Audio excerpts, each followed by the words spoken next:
Hello and welcome to this video. On this video I would like to pay tribute to the guitarist Steve Cropper, who's died at the age of 84. In terms of influence, Steve Cropper is one of the most influential guitarists of the 20th century. And if you don't know who he is, you will have heard his guitar playing all your life. Steve Cropper was born in 1941. He grew up with an interest in music, both jazz and rhythm and blues, and he took his influences from jazz guitarists like Tal Farlow and from rock and roll guitarists like Chuck Berry. Many of the guitarists that were emerging in the late 50s were bringing these two elements together, an element coming from country guitar and jazz guitar.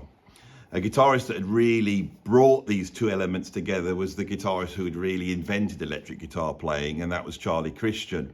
And many of these guitarists followed on in that under that influence. And Steve Cropper was a technically gifted guitarist. He formed a band called the Marquis.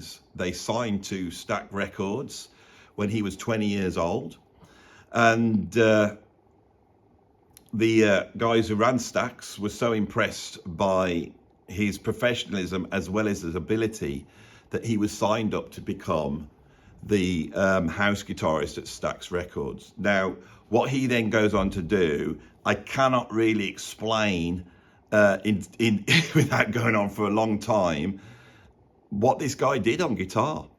And I don't know where to start, really. He worked with Booker T and the MGs. He was in that group. He played guitar on Green Onions, which was recorded in the early 1960s and lays the groundwork for basically what we're going to hear from rock bands. This is a really early version of a stinging guitar-led instrumental track, so important on the history of rock music. He also contributed guitar to all the Stax artists, playing for people like Sam and Dave and Otis Redding. And he wrote many of the songs, like, for example, Knock on Wood was written in part by Steve Cropper. As a composer and guitarist, his work in these areas cannot be overestimated. British bands like the Beatles and the Stones were listening to these early Motown and early Stax recordings, and these were highly influential on the development of rock music. And especially John Lennon was very influenced and impressed by Steve Cropper's guitar playing. And the Beatles did plan to collaborate with Steve Cropper, although I think Brian Epstein put the kibosh on that. And so we can see that his guitar style was very influential on a whole host of guitarists. Now, he also acquired another type of fame when he appeared in the Blues Brothers film. I could say personally that when the Blues Brothers film came out in 1982, I think I saw it on the TV a couple of years later in 1984.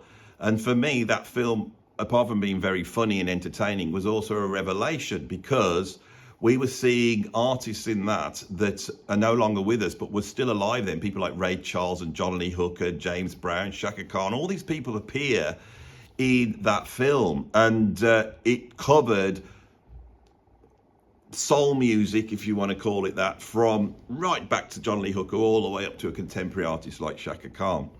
The house band in that was Steve Cropper. And I remember his incredibly iconic straight haircut bob coming down here and the great big beard. And everybody in that film was very funny and entertaining. And so he has that aspect in the media as well, which is quite interesting for a session guitarist. Now, I have a personal story about Steve Cropper, because I did meet Steve Cropper in 2000. At that time, I was playing drums with Robert Plant in the Priory of Bryan, and we were booked to headline on the Saturday at the Nice Jazz Festival. I can remember arriving, getting picked up at the airport. I'd lost all my luggage, and because we were on stage that evening, someone else was tasked with trying to find my luggage, and I was whisked over to the Nice Jazz Festival to set up and sound check. Because we were headlining, we we set up and sound checked first, and then the support band went on afterwards. The support band was Booker T and the MGs, with the original lineup, except for Al Jackson, of course. Al Jackson, the incredible drummer that played on all those records with that incredible feel that is, we all do. I mean, the influence of these artists cannot be overestimated. Al Jackson was murdered in the mid-70s, and so there's this young kid sitting in on drums. Or he seemed like a young kid to me, at least. So I sat back and watched, realizing that we weren't headlining it. It was like, you don't headline over Booker T and the MGs, but I watched them set up, and it was incredible to see, you know, such a legendary band, one of the most important bands in the history of the 20th century, going through their thing. Donald Duck Dunn, Booker T, and Steve Cropper. I came up and said hello to them and exchanged pleasantries. I didn't have a conversation with Mr. Cropper, but being able to see and sit and see that band was an incredible memory. The kid on drums, I thought, I wonder who he is. You know, I mean, he's got to be good if he's playing for Booker T and the MGs, but he's only a kid. And I was getting very intimidated playing the drums on this bill. And at some point, I got a little bit overwhelmed that we were going to be headlining this event. So I went off for a walk around the festival, poking my head in various tents or whatever it was they had there, all these different gigs going on. Pat Metheny was there. I think Herbie Hancock was there. I think Michael Brecker was there. And I got very, very intimidated. So I returned to watch them sound check. And then I saw their drummer sound check, and my jaw hit the floor. Little did I know that I was looking at a very young Keith Carlock, and he played absolutely incredibly. So Steve Cropper is not a musician I would mention on the channel. I ummed and ahed of whether to do this tribute because it's not the sort of musician I would normally talk about.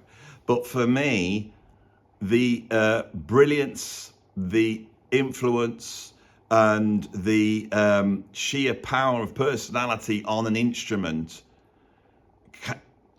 how do I pay tribute to a musician like that? What was his brilliance? Well, there's session musicians that disappear into the music. They do the job, they turn up, put their part down, and you can't hear them. It's a skill to disappear into the song of a famous artist, to not stick out in any shape or form.